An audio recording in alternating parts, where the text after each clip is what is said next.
The sequel that no one on Earth wanted is finally here. The Babysitter 2, or The Babysitter Killer Queen. And it may be the worst movie I've seen in my whole life. Well, at least the worst movie of this year, I would say. I feel like Sarah Connor in Terminator 2 trying to convince people robots are real. Chill out, dickwad. 90% of this film plays like a higher budget YouTube video and is edited by a small child, seemingly. How dare While it also takes artistic pointers from a 12-year-old girl and an edgy 14-year-old boy. And even though the audience for this is obviously preteens or horny high schoolers, it's inexplicably rated R. Hey, so I was reading this article about it's this like I have no idea. If you're asking me, I have no idea. But cone of silence? Yeah. Sometimes I still get a little creeped out with the whole This is the same problem the original had, holding obnoxiously long on two girls kissing and putting in unnecessary title cards with no purpose are things that can only be appreciated by sheltered children at this point. So I have no idea why they doubled down on that here. Not only is the demographic for this movie a complete mystery to me, but another oddity is how many writers are on this film. There are 4. Count them, 4 writers for this terrible horror movie, and yet not one single writer had the sense or the ability, it seems, to write dialogue. Exceptionally dry elbows. Sexually dry elbow? Exceptionally. Oh, hey, I didn't mean to interrupt. I'm sorry. You guys you're getting not. Mr. John, What? Because you're like, No. you're taking each other's clothes No, off? Dad. not doing that. This film is just caught in the past at this point, and watching it feels like being transported back to the most embarrassing decade in human history, the early 2000s. Are you into silly bands? Wits End's got them in tons of fun shapes and colors. This, simply put, is a dumpster fire from back to front. So let's just dive into it and try to avoid the flames. This is a herpes couch right here you sitting on. There's herpes everywhere on this thing. It's all profoundly unlikable. But what's worse is it seems to be strained through this childish filter of mental illness. Now, Cole, in the first scene of the movie, seems to be dealing with PTSD. He has a nightmare where he's getting a glass of milk and it turns to blood, and then his dad turns into one of the guys that was trying to kill him from the first movie, and then he wakes up in a panic, and it seems like he's haunted by his past. He has PTSD, he has nightmares, and I was fully prepared to have a kind of refreshing take on a haunted main character in a way. I mean, I've seen this type of thing before. Almost all the Friday the 13th movies deal with this in some way. Somebody got away from Jason, or somebody knows somebody that got away from Jason, and they're dealing with that. Jamie Lee Curtis in the Halloween movies most recently. A lot of movies have dealt with this, but I was kind of prepared for a babysitter movie. I don't know why I'm saying these words. To deal with this. I was like, okay, this is sort of an interesting way to go. He's having issues and nobody really believes him, and he even mentions at one point it's like Terminator 2, which it does feel like. And yet, after this first scene where the milk turns to blood, nothing like this happens again. He doesn't have PTSD. He's not sick. He's just misunderstood, which is probably the most contrived and trite and lazy thing the script could have possibly done. He doesn't have another nightmare. He doesn't have anything like this again. So why even have it? The film begins with a sort of recap of the first movie. It shows Cole, the main character from the first, has grown up as 2 years have passed now. Everyone thinks he's gone crazy since the remains of the high schoolers he murdered mysteriously disappeared, making him look like he smashed a car into a building just for the fun of it. To be fair, it looks like it would be fun though, so I understand if that was the case. As a quick side note before we move on, Melanie, the love interest girl from the first one, is also here, and she seems to be the love interest again. There's a variety of scenes where time seems to slow around them as Cole talks to her, showing how in love with her he is, I suppose. Now, I haven't seen the original since it was released in 2017 because I hate it, but if I remember correctly, Cole is in love with his babysitter, who turns out to be evil and wants to kill him. But the twist is that he falls for another girl, Melanie. She is the same girl featured in the slow motion scenes. This movie, though, tries to be different from the original by having a girl that Cole is in lesbians with turn out to be evil and wants to kill him, but the twist is that he falls for another girl. This sequel is literally a carbon copy of the original. It's almost beat for beat, exactly the same as the original Babysitter from 2017, and I'm not exaggerating this. The only thing that seems to be changed in this sequel is that instead of being outdoors, or indoors, excuse me, it's outdoors. And the minuscule amounts of novelty from the first one have completely worn off. You're a Joey. Yeah, I've been coming for 3 years. You're a little punk ass of Joey. That settles it. We just gotta get you laid. Now we get introduced to this film's love interest, the bad girl, Phoebe, in a hilarious scene in which Phoebe, a 17-year-old, says the word vacillates. My favorite movie vacillates between Deliverance or anything by Rob Reiner. You can't handle the truth! We can't hang around here for too long, though, because now we need a flashback to the Cat in the Hat set with this horrific kitchen. You're creeped out by our own kid. Yeah, no, I'm not creeped out by him, but don't you think, it's possible, right? It's possible. Like, don't you think that, hey, buddy, we just make a nice meal for you. If you couldn't tell by now, this film seems to go to any lengths to get this film, and I can't stress this enough, is not funny. 9 out of 10 runaways are back by dinner time. He's not a runaway. Unless they got in a van, then they're dead. But nothing to worry about. They're not back by tomorrow. I'll bring in ice. Ice, baby. Every scene, regardless of context, will feature copious amounts of terrible, terrible humor, which all seems to be, or at least most, seems to be improvised to some degree, which completely and utterly destroys any pacing or intrigue a scene could potentially have. Take an upcoming scene, for example, where Cole's parents go to Melanie's parents' house to find out if Cole is there after having ditched out on school with Melanie. The scene is nothing more than distressed parents going to check whether or not Melanie's parents know where Cole is, but the scene lasts 7 hours. The scene could literally be 1 minute long. The parents go over, knock on the door, say, "Have you seen our son?" and then call the cops. That's all it had to be. But it's an hour of awkward comedy about Cole's dad smoking weed. Why? I smoked a little weed, and I haven't smoked weed in a while, and I didn't want to say I smoked a little weed. I'm sorry, I'm acting like an idiot. Was that the night that you tried to stick it in my... That's the joke. He smoked weed and didn't tell his wife. That's the joke. If you drank a shot for every failed comedy bit, you would not be alive after the first 10 minutes of this movie. I'm serious. There's more failed comedy, and then Cole throws his medication into the lake's shallow water, where anyone could find and abuse it. Now, I wouldn't bring up this abuse of medication unless the film made me, which it does. At one point, it shows that 100% of all of these high schoolers have some kind of addiction or vice. What about the new girl? What's she on? Hey, girl. You going to the lake this weekend?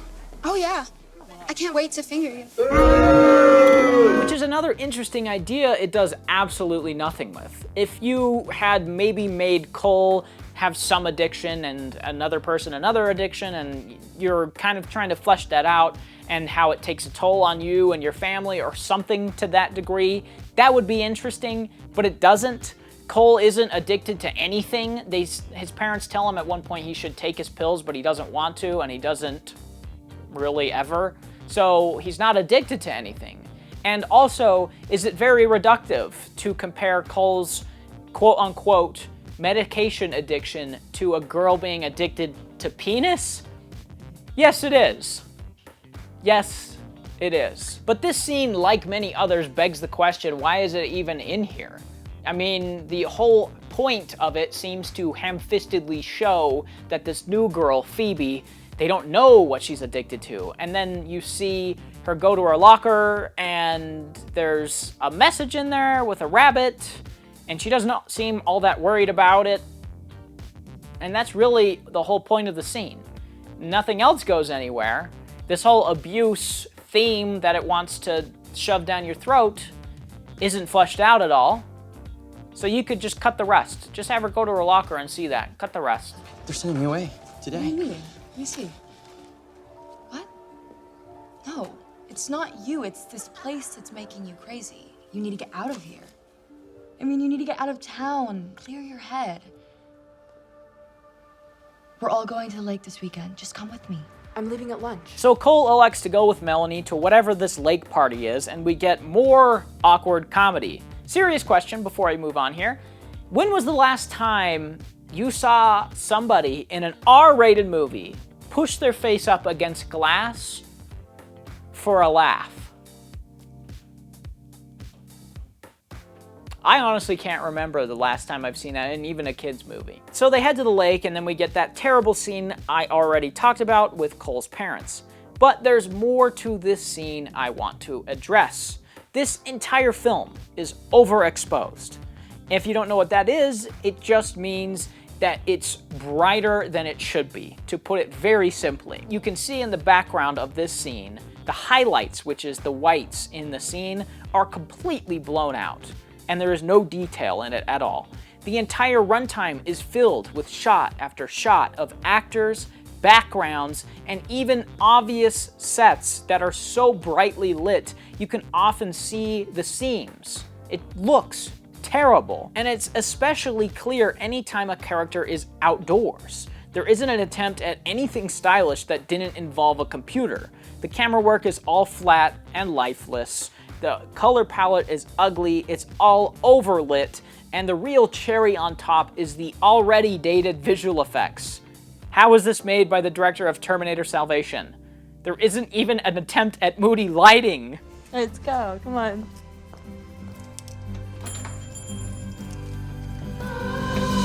Hey. Hey. Anything else? No, that's it. You sure? Because you looked right behind me, and that's where the rubbers are. That's the joke. So Cole and the gang make a pit stop where a pair of boobs sells him a box of condoms for $100. Okay. $100. Now this is one of my pet peeves. I've stressed this before. If you don't know what you're doing, don't play pop music in your movie. Don't play hip hop in your movie. Just don't do it, because it always comes off bad. It doesn't work, especially when you just play a song over a scene and nothing really matches up or aligns in any way. Harley Quinn. There are directors out there that have done this and made their career basically off doing this. Quentin Tarantino comes to mind.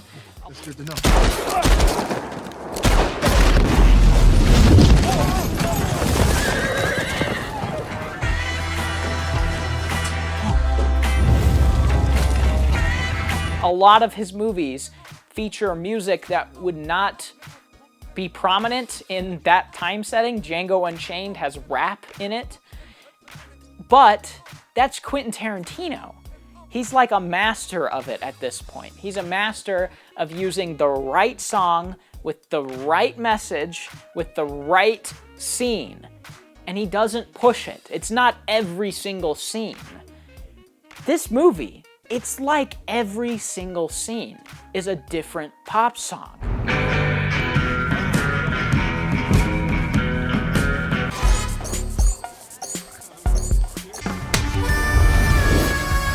Thelma and Louise.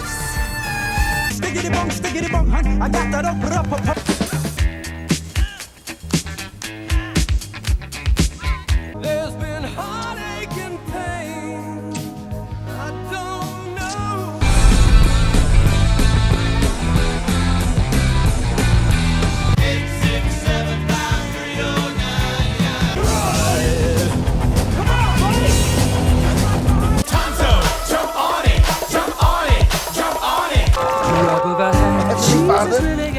I accept Jesus Christ as my Lord and Savior.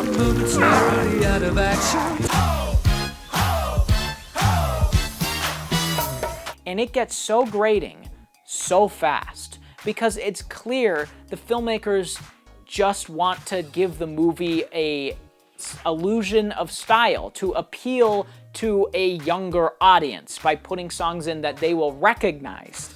And they do absolutely nothing else to make the music fit with the scene, especially not when it's basically scenes back to back to back with pop songs. There is no reason for this. Not only that, but it's all very poorly mixed in. It's just like they slapped it over top of a scene. You can't hear anything when the pop song's playing. It's so frustrating. You got a can of silly string in your left pocket, or are you just really happy to see me? Silly string's in my right pocket. But why? Why would you do that? Why would you do any of that? Then we finally get into the meat of the story when this girl gets killed by Cole's love interest. Just like the first one. Every new scene in this, I swear, is like a thesis statement of bad.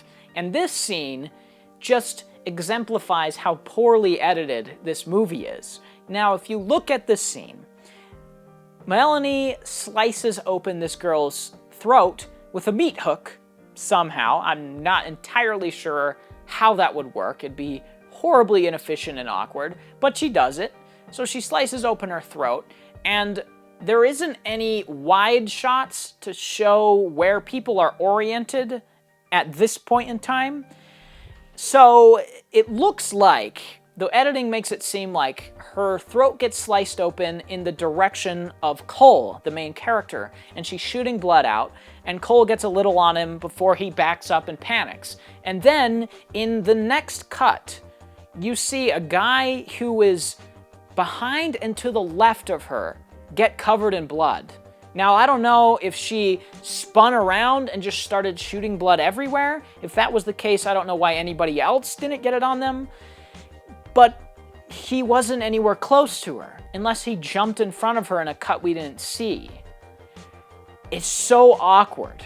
It is so awkward. And the whole movie is like this. There are so many scenes where you just can't follow what's going on with your eyes because it's cut so poorly. There's so many times where characters go into a place and you have no idea the orientation of the place. You don't know where like doors are or other people are until you get a wide shot, which happens very rarely, unfortunately. And it's just the most frustrating, grating experience.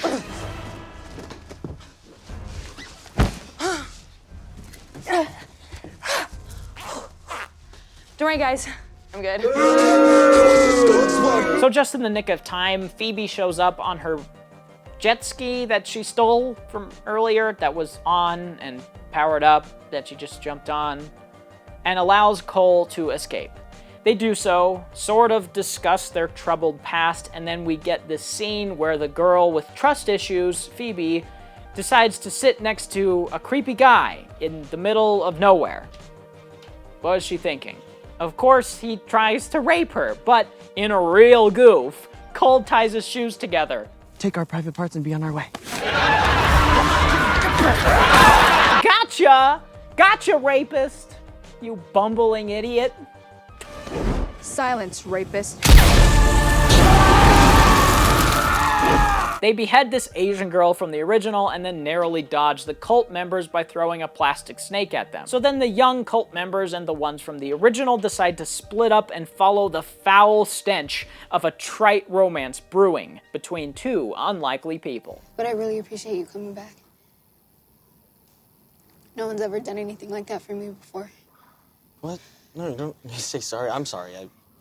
I'm the one who dragged you into the worst night of your life. Yeah, believe it or not, this is not the worst night of my life. What did we first? Oh, Lord! Lord, Jesus! Oh, Lord! Oh, Jesus! From here, the film gets really samey. It's literally scene after scene of one cult member confronting these two people and then getting killed, or at least close to killed. It gets really tiring. It's literally like the same scene on repeat. You have a scene where Cole and Phoebe talk about their troubled past. Then a cult member confronts them. Then there's some buffoonery, and then one of them gets killed. And then they talk about their past. Then there's some boobery, and then a cult member gets killed. And it's like this for the next half an hour or 45 minutes. I don't even know how long. It feels like an eternity. And then they jump down a ravine after some boobery, and she gets her head ripped off right after they exploit her weakness of wanting to be a reporter.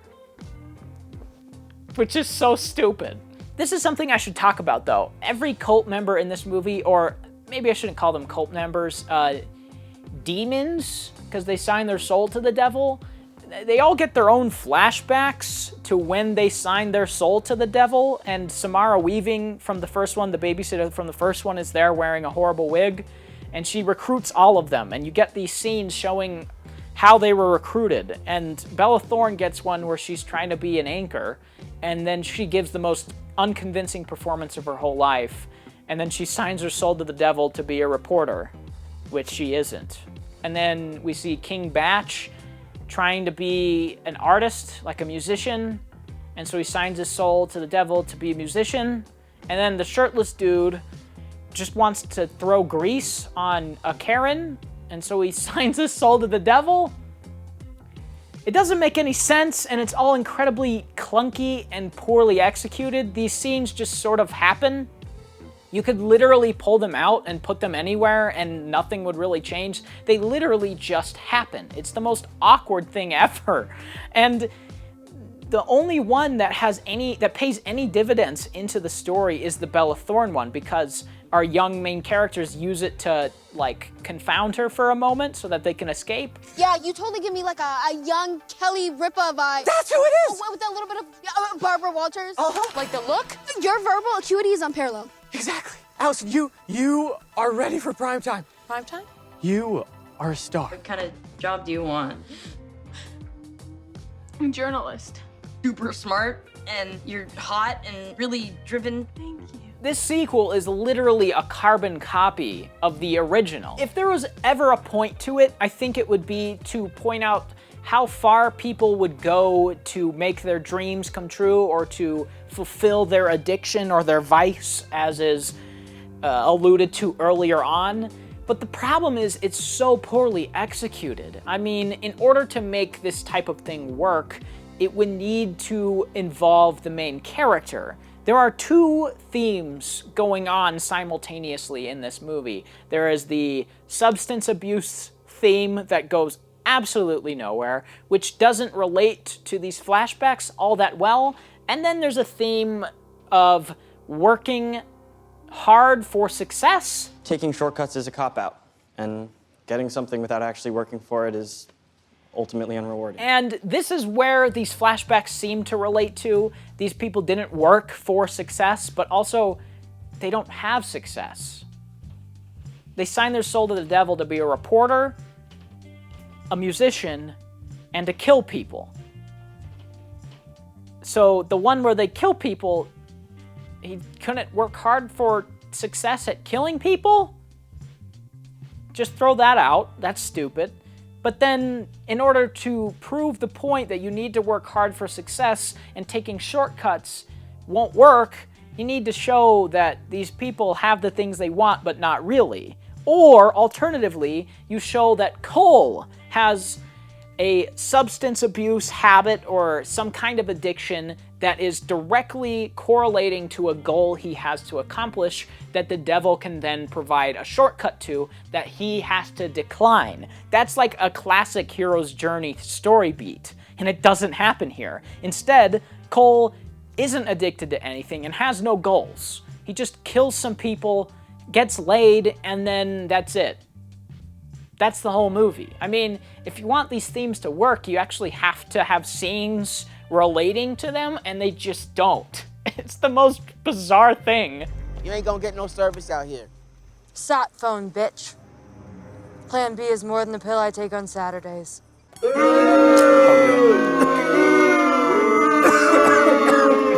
Then Melanie pulls out a satellite phone from nowhere and calls Cole's dad to come get him. Where she got this phone, I have no idea.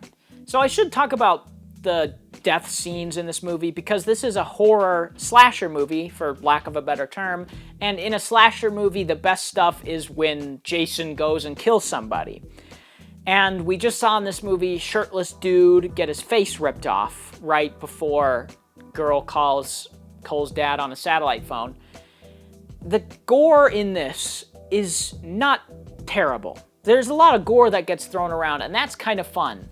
There's a lady that gets decapitated by a surfboard, a surfer or shirtless dude gets face ripped off, chandelier falls on King Batch, and there's another kill. What was it? Oh, Bella Thorne gets her head ripped off. So there's kills in this, and they're gory, and they have pretty good effects. The problem is they're just really uninspired.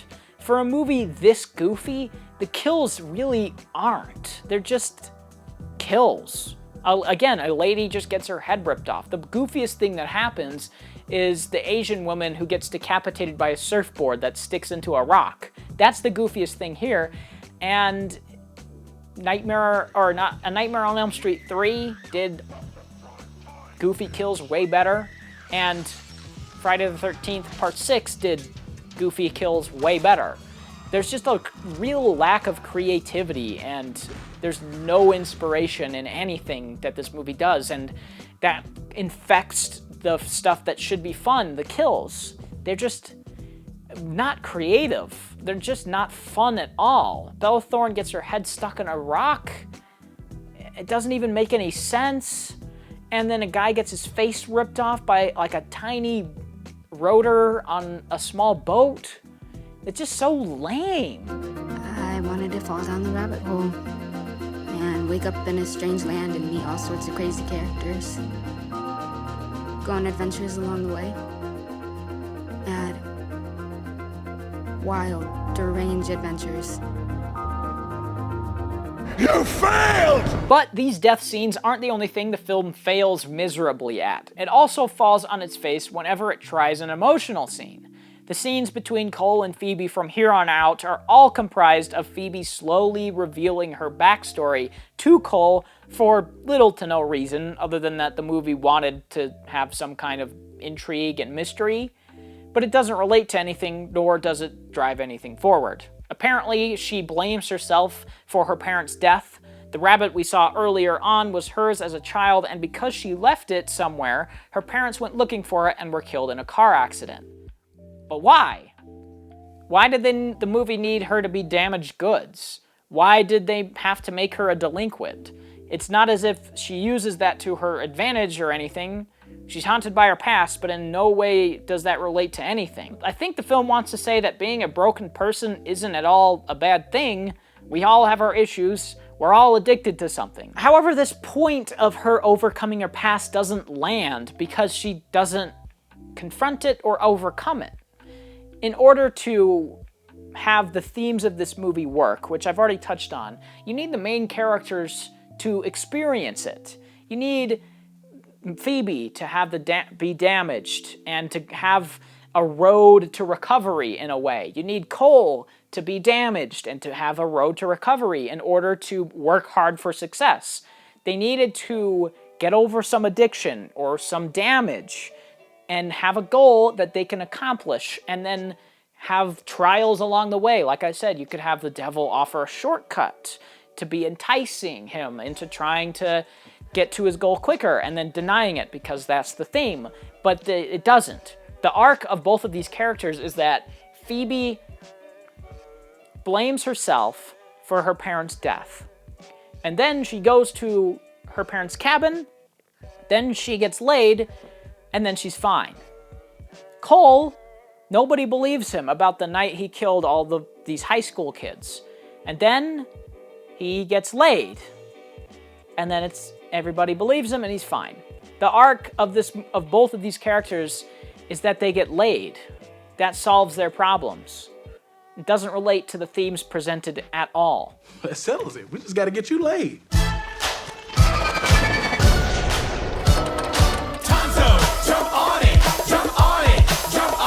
Anyway, they make it to Phoebe's old cabin where they have a creepy dance number implying that they had sex, but when we cut back to them, they're fully dressed. It doesn't even look like they took their clothes off in the first place. Yes, I realize that having minors being in skimpy clothes or not being dressed It's a huge, huge no-no, and you just can't do it. But look at Moonrise Kingdom. They have a whole scene where two minors kind of have a very awkward and uncomfortable scene together. You need to show something like that to imply that these two just had sex, but it just has a really weird and uncomfortable dance number, and then it cuts back to them in their exact same clothes, almost in the exact same positions they were in earlier, and then it says at the end that they got laid. And that's the only way I knew that they did, is because somebody said that they did. But you're not so innocent anymore, are you? He's a virgin! He has to be! Look at that skinny little creep! Who'd have sex with that? You want to tell him, or should I? So Cole and Melanie's pop show up, and they're used as bait to pull Cole out of this basement set. King Batch gets killed, Cole gets drugged by his pop, and then we get a Street Fighter Mortal Kombat inspired video game scene.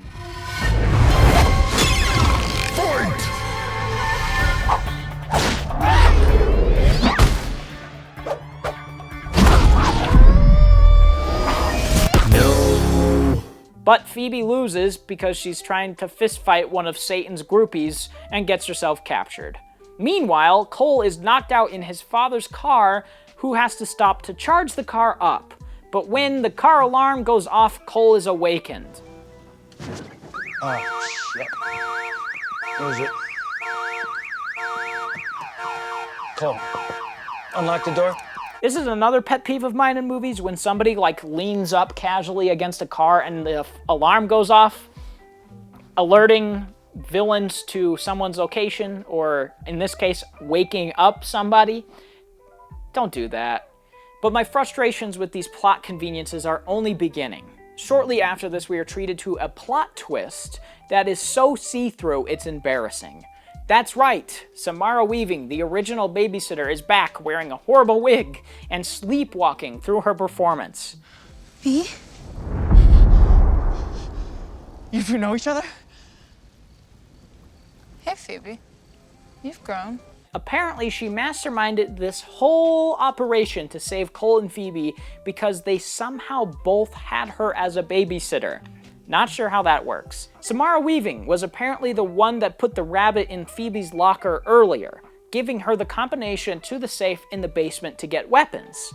She also planned to have Cole go to the lake with Melanie, meet Phoebe, get laid, and kill the other demons with his now tainted blood. Not only that, but she also siphoned some of the jet ski gas that Phoebe took so that she would need gas when she approached the boat that Cole was on with the Satanists on it. But it doesn't end there. Apparently, she sold her soul to the devil to save Phoebe's life from the car crash that her parents died in, that she was also apparently in. I don't remember her motive in the original, but I'm pretty confident she wasn't a guardian angel in the first one, so why is she now? And how was she able to perfectly orchestrate this plan? There are so many variables in this plan to think about that it's entirely ridiculous that it could have come together this perfectly. I mean, for one, what if Cole didn't go to the lake? There goes the plan.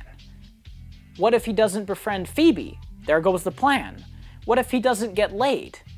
What if the gas that Samara Weaving extracts strands Phoebe in the middle of nowhere? Or what if she goes and gets gas elsewhere? There are so many variables. What if Phoebe got killed earlier? What if one of them accidentally killed her? There are so many variables to this that it's completely ludicrous. And it is even worse because the movie seems to be taking it seriously. I don't know if you could have made this better, but if you had played it up, made it campier, I think it would have been funny, at least, and you wouldn't have to think about these details as much. I mean, if you had Samara Weaving like tiptoeing around and you see her like planting things that are completely ridiculous, like super minuscule details, that may have been funny. You have to play it up though, and they don't. And it just makes it so you have to think about this completely insane plan that would not have worked. You were telling me the truth. You were telling me the truth. Oh my God, I gotta call your mom and tell you that you're not nuts. I mean, not that we ever called you nuts. We didn't think you were nuts. You believe me now? You have Cole and Phoebe who are now in love, and they would have to rest on each other, lean on each other to know that it was true, and they wouldn't have to be the outcasts in school anymore. I mean, people would probably still bully them, but they would have each other now. They would be able to get through it together. Like, isn't that the point? But no, his dad believes him, which means he can dispel the myth that nothing happened and then everyone would believe him. It's just kind of unfortunate. I just wish it was done differently. But that's the calling card of this movie. I just wish it was done differently. Everything about it is terrible. It's so poorly edited. It's just over an hour and a half, and it feels triple its length. None of the characters are likable. The humor is so juvenile to the point of it being horrifically unlikable. It's not funny, even. You could make juvenile humor funny, but it's not. It's campy, but it doesn't play it up enough. And the kills in this horror slasher movie are so uncreative and lame, it's just not worth watching. There's just nothing that this movie does well. I can't say anything I liked other than that it throws blood around a little bit. That's it. Even the acting at points is just awful.